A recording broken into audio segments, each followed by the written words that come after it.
Jennifer, Jack. Qué bonito verlos. Ah,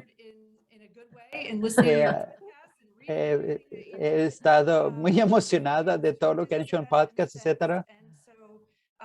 Bueno, estoy muy contento de simplemente tomarme el tiempo de ampliar las lentes del sistema educativo de Boston y sus opiniones. Quiero comenzar con una pregunta fácil. Claro que no hay preguntas fáciles, pero cuando regresamos a hace 2 años, al comienzo de la pandemia, había muchas predicciones de lo que iba a suceder, y entre ellas incluía la educación. Y una predicción que tuvimos que no ha sucedido es de que estaríamos en una era de reimaginación y cambio dramático en la educación pública. Me encantaría que me dijera por qué los historiadores y otras personas piensan que así fue. Bueno, no sé cómo responderlo. Yo siempre pienso que los lados de la oferta y la demanda están pensando de manera distinta sobre esto. Pero si estamos viendo desde el punto de vista de ofrecer servicio, hay mucho, pero uno de los retos es que no hay mucha coherencia. Hay un gran número de organizaciones que están intentando impulsar sus innovaciones en la ciudad.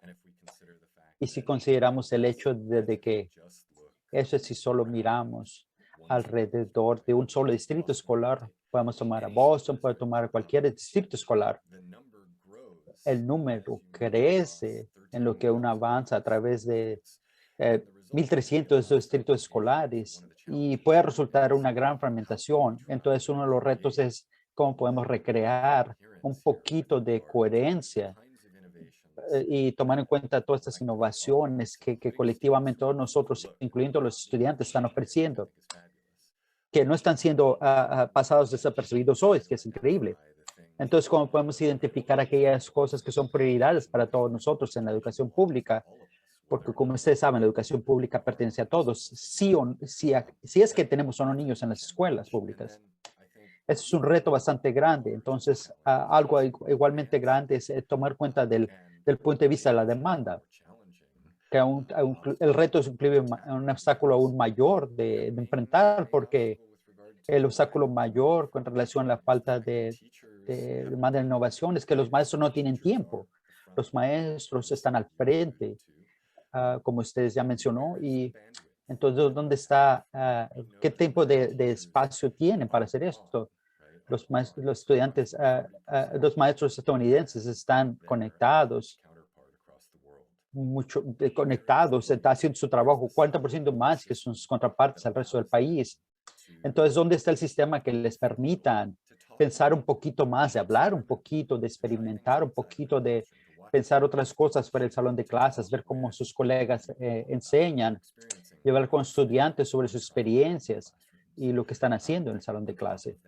Encima de eso, en términos de pensar sobre la demanda, tenemos que recordar que la reforma educativa es segmentaria, y cada espacio continúa en lo que avanzamos en el tiempo, y podemos ver esto en nuestras escuelas. Entonces, si nos miramos alrededor de cualquier salón de clase, todo miramos igual, incluyendo la pizarra.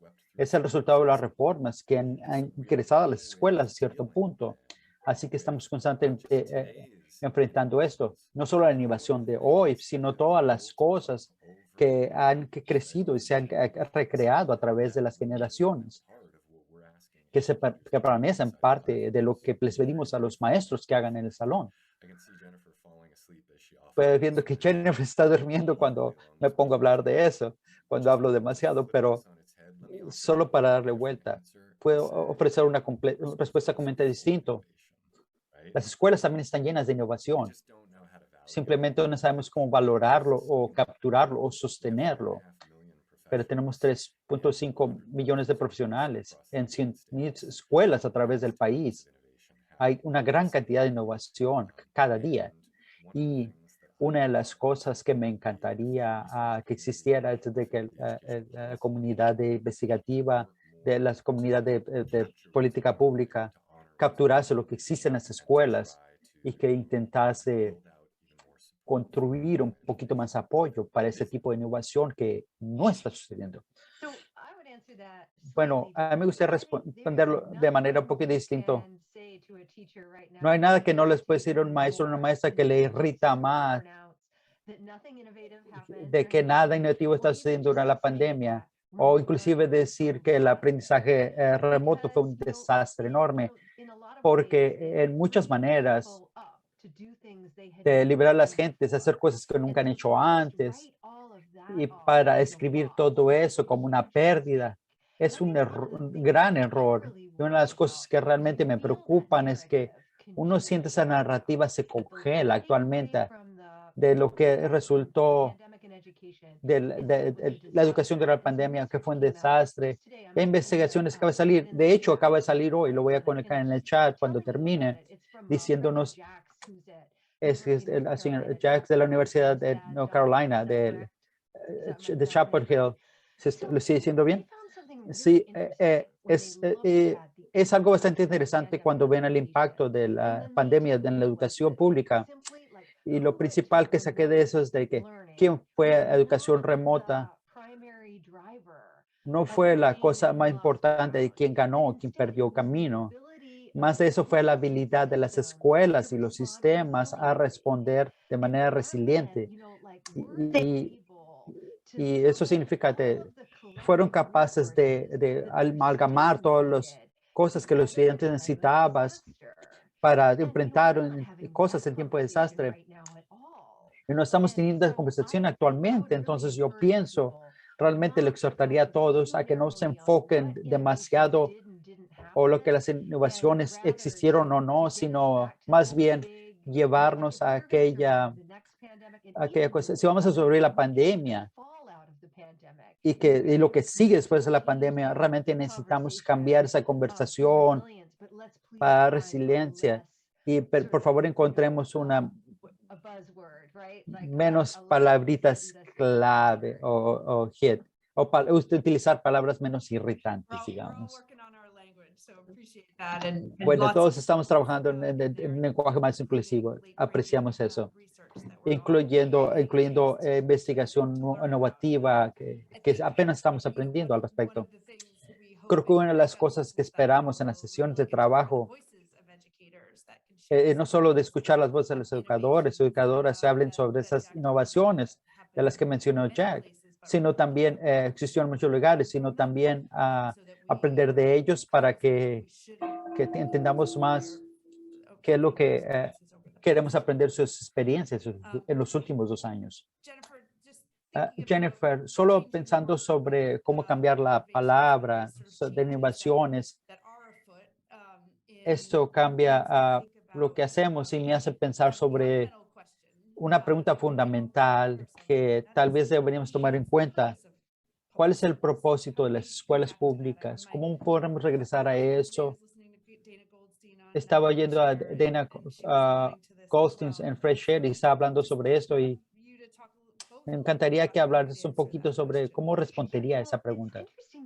Bueno, es interesante porque mi jornada educativa comenzó hace una década y algunos de ustedes tal vez saben desde que comencé como una blogger así medio agresiva, y una de las cosas que estaba enfrentando es algo que sentía que era como un consenso bipartidario sobre la idea de lo que hacen las escuelas, y para mí era imposiblemente estrecho esta idea que las escuelas son lugares donde los niños van a aprender matemáticas, inglés basado en categorías de pruebas.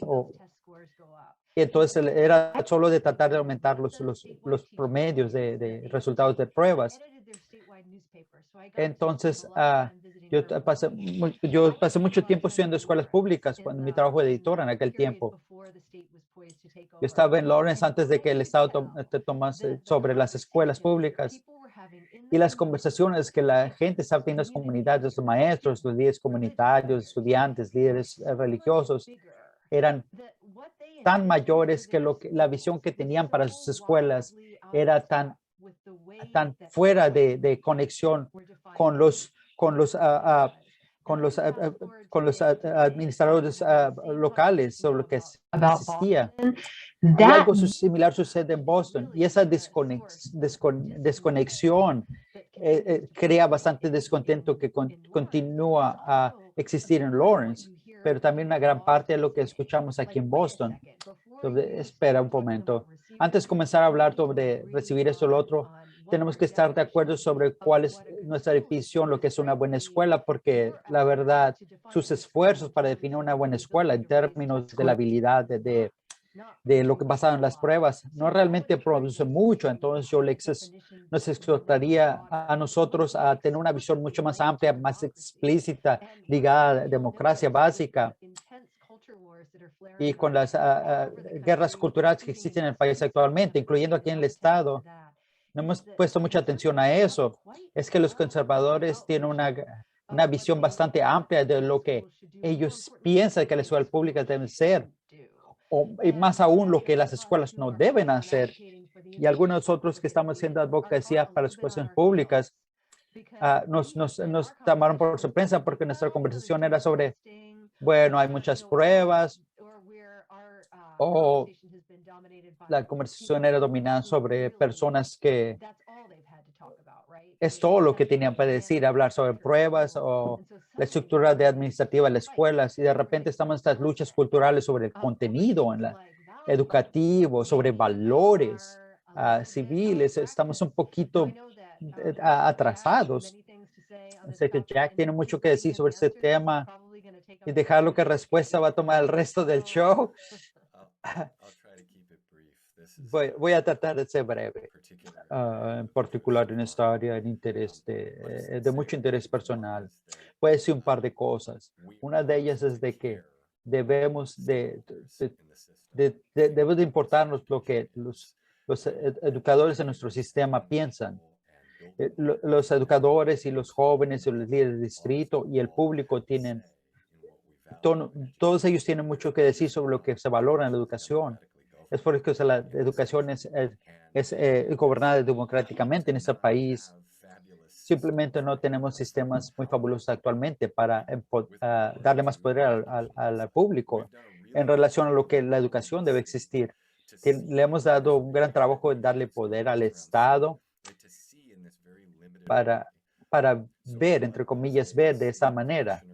Así como el comisionado estatal de educación va a ver en las escuelas, pues él o ella puede viajar a través de cada escuela todo el año y aún así no ver todas las escuelas en un solo año. Entonces tiene que limitarse a la información que reciben, la cual es bastante limitada actualmente. Entonces, una de las cosas importantes es de tratar de transformar no solo su entendimiento, lo que hace la escuela, sino que transformar lo que hacen tanto para limitar lo que es la educación. Bueno, decir un punto más, porque puedo hablar sin fin aquí, pero tenemos una situación donde estamos particularmente culpables de limitar las metas de la educación para una población en particular de jóvenes.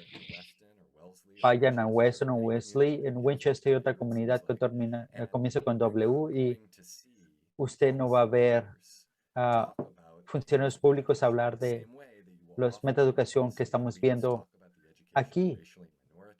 Está hablando de la educación de las minorías históricamente marginalizadas, niños de bajos recursos, niños con discapacidades y otras poblaciones para que los cuales nuestra sociedad se espera menos de lo que son niños blancos.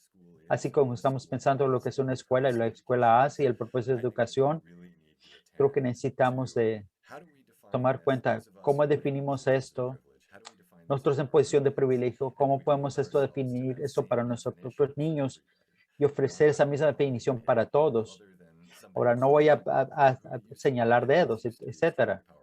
¿Cuál que solía ser poderoso? Mira, Barack Obama hablaba sobre la educación y lo que decía lo que debería ser un maestro. Hablaban de buenos maestros, malos maestros, como que agregaba buenos valores o malos valores basado en las pruebas. Y, Obama mandó a sus hijas a una escuela privada Es una escuela inclusiva que hasta donde sea. Es una escuela bastante racialmente diversa, aun cuando siendo una escuela privada. Tiene programas de artes, programas de teatro, todos los deportes imaginables. Un campus increíble, diseñado muy bonito, el campus, todo. Ese tipo de cuidado debe tomarse para cada persona, cada estudiante en el país. Y nosotros en sociedad realmente no hemos hecho todo lo posible para ofrecer esto a cada estudiante en el país. Bueno, ofrecimos conversaciones reales y perspectivas importantes y esperemos que estos les toman en cuenta y todos queremos oírlas, pero creo en las cosas que dijiste, Jack, de que cheerleading for and maybe admonishment of tratar de morar el trabajo en esta educación en las artes, por ejemplo. Y creo que esa noción de lo que queremos para lo que la visión de una educación que queremos para todos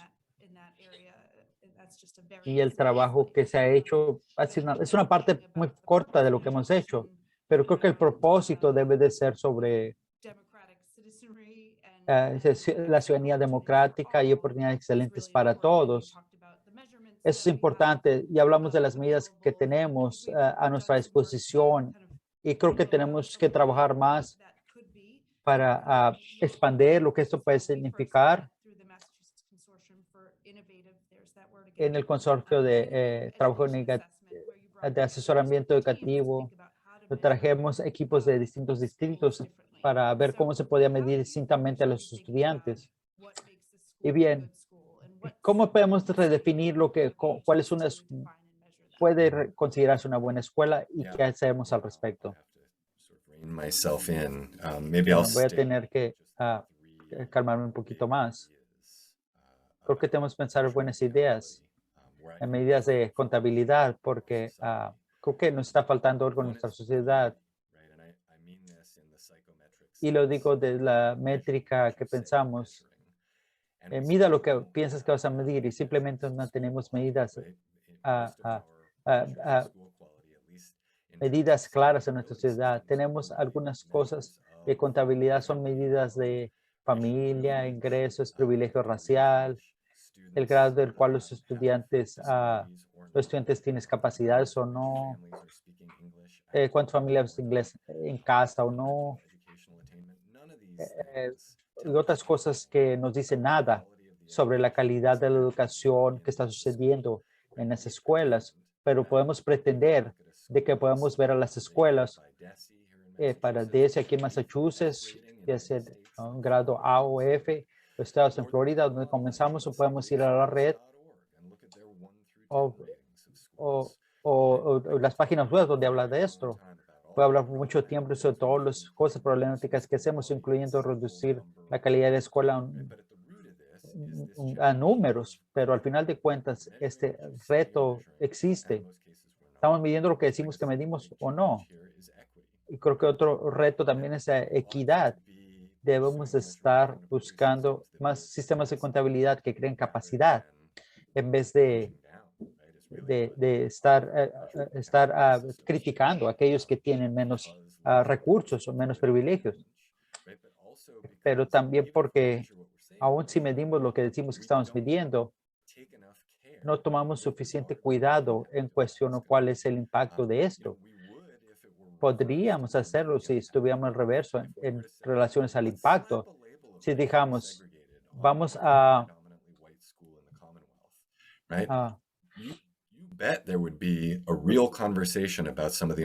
¿estás seguro de que habría consecuencias si se afectara a todas las escuelas y que infelices a ciertas cuñetas existirían?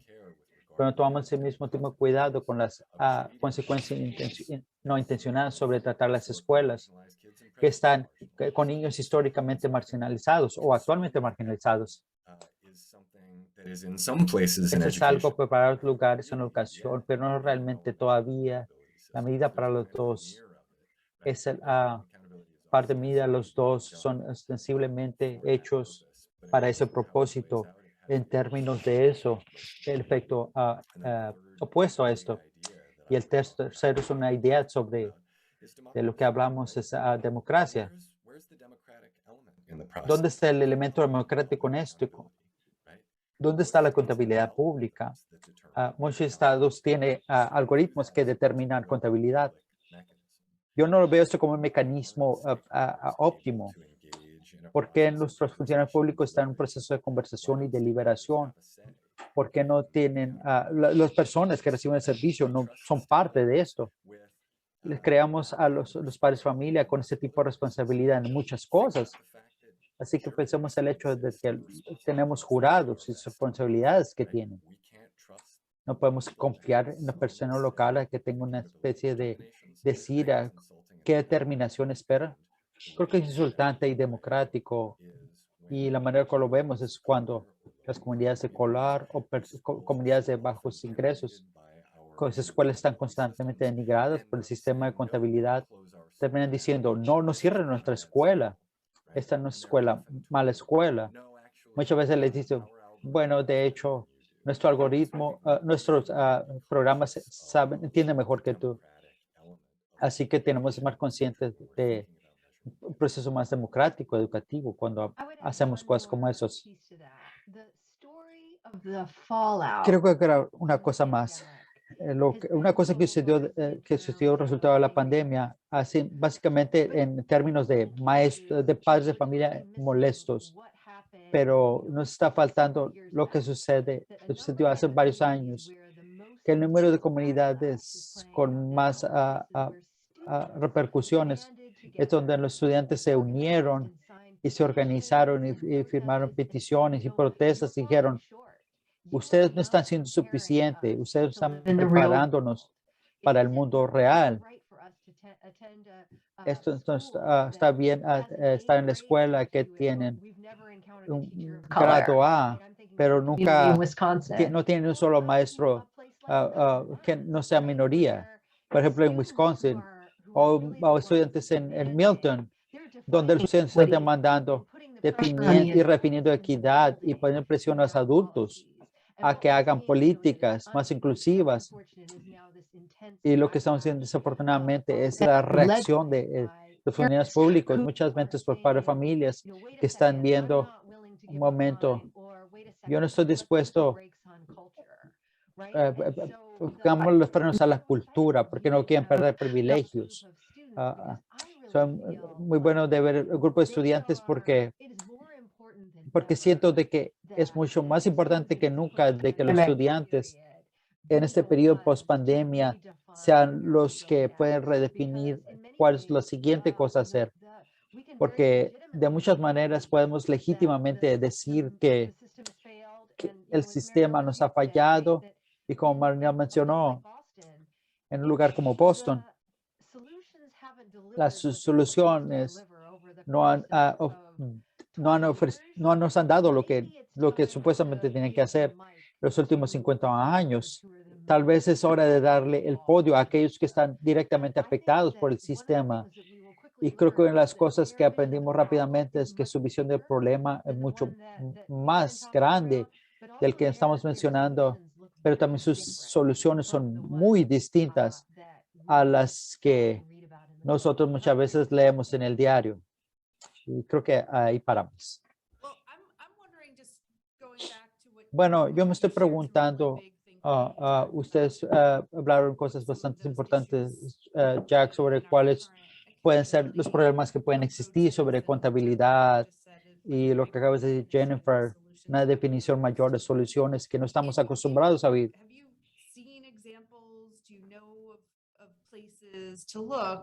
En su trabajo habían ejemplos que nos pueden ayudar a tomar esa gran idea a ejemplos más concretos de cómo eso puede existir en distintos escenarios.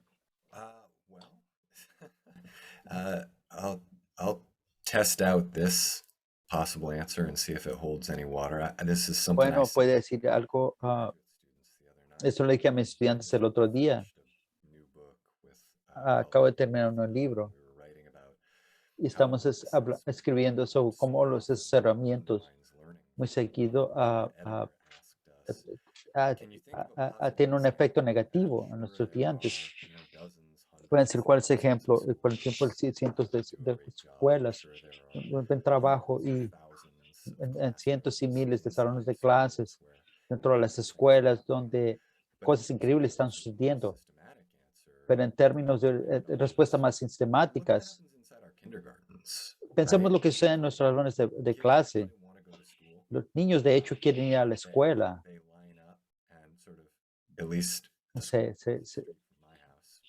Por lo menos en la escuela, al otro lado de mi casa, enfrente de mi casa, se van de sus padres y van y abrazan a sus maestros. Y cuando van a los kinders, los niños están completamente ocupados todo el día. Y le dijo a mis estudiantes de maestría, eso es lo que somos seminarios. Ahora los estudiantes no vienen y me abrazan, pero muchas otras cosas son similares sobre la cultura de los estudiantes. Están conectados en trabajo que sienten que es relevante para ellos, se sienten valiosos, se sienten respetados, sienten que tienen mucha agencia sobre lo que están haciendo, tienen una medida de control sobre lo que sucede en el salón de clase. Así que estaba pensando que también hacemos en los dos fines del sistema, en la maestría y en el kinder. Pero creo que hay muchos lugares donde la educación funciona, es bastante auténtica y de manera auténtica para los estudiantes.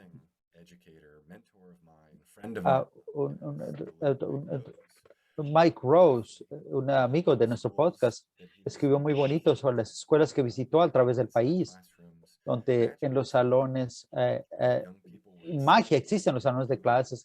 Los estudiantes están muy emocionados en lo que hacen y sintieron que de hecho están teniendo sus propios intereses siendo considerados a través del currículum, a través del cuidado que los educadores les muestran y a través de su conexión con otros compañeros. Se sienten de que era algo que solo podías describir como bien amplio. Y súbitamente estamos viendo muchas posibilidades. Así que yo pienso de que hay cosas que están existiendo, que están sucediendo todo el tiempo, en todos lugares. Eso es lo que hacemos tanto en la educación, es para limitar esa magia. Muchas veces es porque tenemos miedo de dónde son los parámetros, así que al final amalgamamos a todos a la mitad. Yo creo que tengo más fe en los educadores que la gran mayoría de las personas.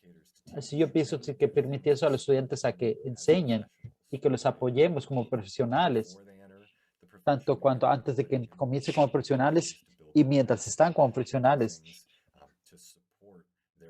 Tenemos que hacer cosas para apoyar su habilidad de ser educadores, con menores salones de clases, para tener mejores relaciones con los estudiantes. Si hacemos eso, sí, estoy seguro que habrá salones donde cosas que están difíciles, pero creo que habrá mucho más salones donde tendremos esa magia a la que estamos hablando al inicio y al final del sistema educativo. Una de las razones por las cuales estaba tan emocionada sobre esas investigaciones de Carolina del Norte que mencioné es que cuando definimos el problema de manera distintas, habría tantas cosas importantes a considerar sobre cómo podemos medir el éxito y la idea de que sistema con éxito responde mejor colectivamente a las necesidades a mayor escala. Creo que abrimos muchas posibilidades en ese caso, pero yo vi eso en acción durante la pandemia porque tengo una relación bastante estrecha con las colaborativas de educación especial aquí, Colaborativa Valley en Billerica. Trabajé ahí por un año haciendo trabajo de periodismo y hice su newsletter para ellos. Y es una escuela que pensamos que iba a ser un desastre. Y tenemos estudiantes con necesidades extraordinarias, pero cuando la escuela cerró al público, en persona, los educadores se reunieron y dijeron, bueno, la cosa más importante que hacemos aquí es crear relaciones con nuestros estudiantes. No podemos hacer eso en las escuelas. Y realmente fueron allá Entonces, parte de eso es de que su misión es tan distinta a una escuela regular. Aquí en el estado, por lo menos, de hecho, tienen más espacio para experimentar. También tienen que tienen un presupuesto bastante grande, pero la idea es de que ya que los estudiantes necesitan ese tipo de conexión de adultos, su porcentaje de maestros con estudiantes puede ser de 1 con 1. Esto es bastante difícil a emular en una escuela pública, claro, pero podría decir de que los ejemplos de innovación y éxito existen. Solo tenemos que mirar un poquito más ampliamente cuando definimos el problema. Y regreso a lugares como Lawrence, que está teniendo esta conversación sobre el futuro de las escuelas, pero muchas veces se mira bastante desesperanzador, pero creo que sí, si los padres de familia tuvieran más que decir cuando el Estado se tomó sobre las escuelas públicas, los resultados podrían haber sido mucho más distintos si ellos pudieran haber ido a participar en esa conversación. Bueno, sus comentarios son tan amplios, pero creo que conecta con un par de ideas que existen en el chat, que no sé si la gente los puede ver. Por ejemplo, una escuela junior high que eran mucho más distintas. Pues, una idea es de que porque eso no existe más.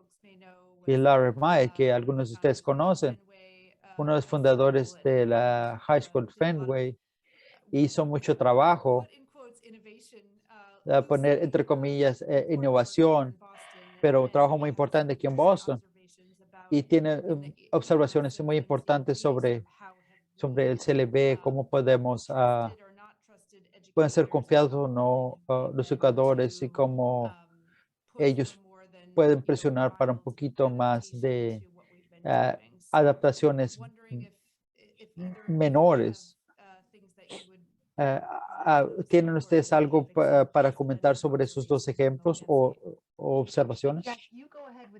Adelante, Jack, adelante. Voy a tomar cuenta de la pregunta de Meg. Meg Griffith. Bueno, tengo un par de respuestas. Una de ellas es de que las familias tienden a, de hecho, ser bastante conservativas en relación a la educación. Y no me estoy refiriendo a políticamente, porque todos fuimos a las escuelas y hay nociones culturales sobre lo que la escuela debe de ser. Lo que eso significa es de que puede ser bastante difícil convencer a las comunidades de que un sistema educativo es distinto al que ellos experimentaron como niños. Ese es un reto. Otro reto es de que si vamos a hacer las cosas que son distintas de, digamos,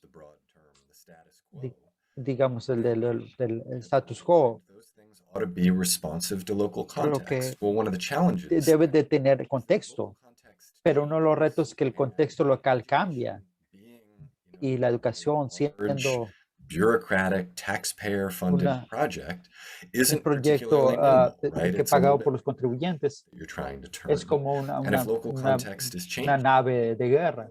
El contexto cambia.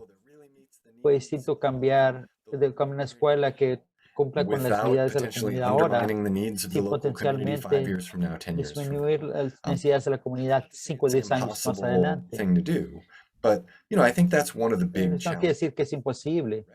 Creo que es uno de los mayores retos que debemos reconocer, es de que Schools tenemos que is not only constantemente difficult reinventar las because escuelas. No schools solo es should be difícil serving porque the people las escuelas deben community, estar and those sirviendo people las do change comunidades locales. sometimes.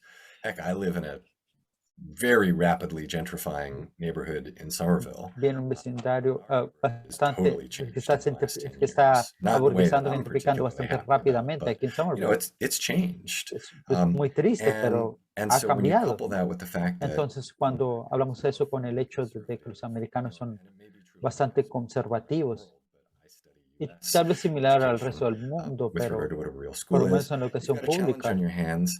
Couple tienes un that with reto one challenge, which particular, is that Y aunado a otro reto, el cual es de que cosas como la infraestructura son importantes, porque hemos hecho inversiones bastante caras en infraestructura. Es difícil decir, vamos a demoler esta escuela y la manera como están enseñando los salones de clases, algo que aún puede utilizarse todavía. Y no decir de usar lo que tienes, pero es difícil pensar sobre cuáles maneras, cómo podemos pensar de manera un poquito más creativa. Los padres de familia probablemente no van a saber por un currículum de que no va a comenzar, pero yo pienso de que en muchos casos no va a existir. ¿Dónde está el salón de clase? ¿Dónde está el salón de historia, etcétera? Entonces, si reconocemos esos límites, ¿qué podemos decir? No tiene sentido de separarles el día de escuela en 7 bloques distintos, etcétera. Otra par de mentores que tuve yo hablaban de cambio incremental, de cambio lento pero más estable, que es muy valioso. Y pienso que eso no es suficientemente valorado por los funcionarios públicos. Qué importantes los cambios han sido.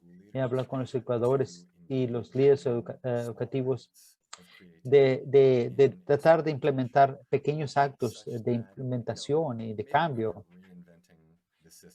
que tal vez no estamos reinventando el sistema, pero estamos tomando estos pequeños cambios, pero a través del tiempo harían las escuelas mucho más distintas en 5 o 10 años más adelante. Jennifer, in 2 minutes or less, you get to talk about the issues of the day in the wider Jennifer, si puedes hablar sobre lo que existe aquí. Bueno, yo nunca soñé cuando estaba creciendo que iba a ser co-host de un podcast, que iba a escribir un libro con historiador educativo. Pero bueno, cuando uno mira sobre estas cosas en las escuelas, siempre hay una pregunta no resuelta y esencial. Y una más importante es, ¿quién toma las decisiones? ¿Son los padres de familia o las escuelas? Y lo hacen intercambiablemente. Entonces, realmente nunca hemos visto esto. Y ahora estamos en un momento donde hay una intensa desconfianza en las instituciones que fue exacerbado por la pandemia y un nivel de polarización que realmente no hemos visto en tiempos recientes. Entonces, todo eso se une uno al otro. Pero les exhortaría que regresen, digamos, hasta los 90, cuando teníamos una versión similar de esto. Y algo que realmente no puede fallar, falló, porque lo que sucedió es que, igual que ahora, entre más abstracto sea un concepto como el derecho a los maestros, era como eliminar ciertos libros, mantener ciertas cosas que parte de la familia siente que es inconfortable porque no le molesta a 1 o 2 padres familia. A la larga es un problema bastante grande. Igual en los 90s lo estamos viendo ahora nuevamente y es nuestro trabajo de realmente hablar en nombre de una historia más honesta y valores democráticos y mostrarle a la gente visiblemente y auditivamente esas voces que escuchan en frente a los distritos escolares no son la mayoría. Well, that was incredible to do in 2 Bueno, minutes. es increíble hacer eso en 2 minutos. Bueno, aquellos que son interesados en explorar esto, por favor, les recomiendo el podcast de Jack and Jill. Es mi actividad cada que voy a caminar a mi perrito, a escucharlo e ir a fondo sobre un gran rango de cosas que hablamos hoy, que no nos deja respuestas fáciles, porque no hay respuestas fáciles en la educación. Es por lo cual nosotros en el sistema estamos tan agradecidos por su tiempo y yo sé de que vamos a ver lo siguiente que va a suceder es escuchar las voces de los educadores y jóvenes a través de nuestras discusiones de panel.